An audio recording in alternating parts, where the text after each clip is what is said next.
ଆତ୍ମହତ୍ୟା ଗୋଟେ ପାପ। କେଉଁ ଯୁଗର ପୁଣ୍ୟ ବଳରେ ଦିବ୍ୟ ମଣିଷ ଜନ୍ମ ନିଏ। ଧରାପୃଷ୍ଠରେ ମଣିଷ ପାଦ ଦେବା ମାତ୍ରେ କାହିଁ କେତେ ସୁଖ ଦୁଃଖ ହସ ଲୁହ ସହ ଆପଣା ଛାଏଁ ଯୋଡ଼ି ହୋଇଯାଏ। କଥା କହିବା, ବୁଦ୍ଧି ବିବେକ, ବିଚାରବୋଧ ପାଇଁ ମଣିଷ ଅନ୍ୟ ଇତର ପ୍ରାଣୀଙ୍କ ଠାରୁ ଶୀର୍ଷରେ। କିନ୍ତୁ କାହିଁକି କେଜାଣି ମଣିଷର ପଶୁ ପ୍ରବୃତ୍ତି ତାକୁ ନୀଚ କରି ଆସିଛି।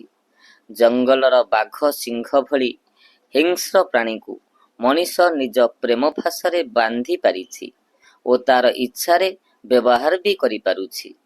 କିନ୍ତୁ ସେହି ଭାବ ନିଜ ଜାତି ପ୍ରତି ଦେଖାଇ ପାରୁନାହିଁ। ତେଣୁ ନିଜ ହାତରେ ସଂସାରର ରୂପରେ ଚାଲୁଥିବା ରଶ୍ମି କାଟି ମୃତ୍ୟୁକୁ ଆମନ୍ତ୍ରଣ କରୁଛି। ଏମିତି ଦେଖିଲେ ମୃତ୍ୟୁ ଅଛି ବୋଲି ଜୀବନ ଖୁବ୍ ସୁନ୍ଦର ଲାଗୁଛି। ବୋଧ ହୁଏ ଏଥିପାଇଁ ସ୍ୱାଭାବିକ ମୃତ୍ୟୁକୁ ଆପଣାର କରିବାରେ ମଣିଷ କୁଣ୍ଠାବୋଧ କରୁଛି। ହେଲେ ଆତ୍ମହତ୍ୟା ଭଳି ଚରମ ପଦକ୍ଷେପ ନେବାକୁ ଶ୍ରେୟ ମଣୁଛି। ଟିକେ ତଳେଇ ଦେଖିଲେ ଆତ୍ମହତ୍ୟା କରୁଥିବା ବ୍ୟକ୍ତିର କିନ୍ତୁ ବଞ୍ଚିବାର ମୋହ ଅଧିକ। ଜଣଙ୍କର ଇଚ୍ଛା ପୂରଣରେ ବାଧା ଉପୁଜିଲେ ଆତ୍ମହତ୍ୟା କରେ। ଏହାର ଅର୍ଥ ଇଚ୍ଛା ପୂରଣ ହୋଇଥିଲେ ଅମର ହେବାକୁ ପସନ୍ଦ କରିଥାନ୍ତା। ଯେହେତୁ କେହି ମଣିଷ ନିଜ ପାଇଁ ବଞ୍ଚେ ନାହିଁ, ତେଣୁ ନିଜର ସୁଖ ନିଜର ନୁହେଁ।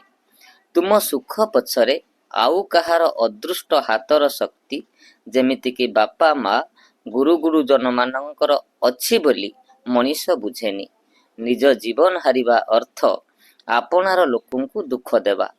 ତୁମର ଅନ୍ୟ କାହାକୁ ଦୁଃଖ ଦେବାର ହକ୍ ନାହିଁ। ତେଣୁ ଜୀବନ ହାରିବା ପୂର୍ବରୁ ଅନ୍ତତଃ ଥରେ ଚିନ୍ତା କରିବା କଥା, ଯାହାର ଭିତ୍ତି ଉପରେ ତୁମର ସ୍ଥିତି, ତାଙ୍କର କି ଅବସ୍ଥା ହେବ।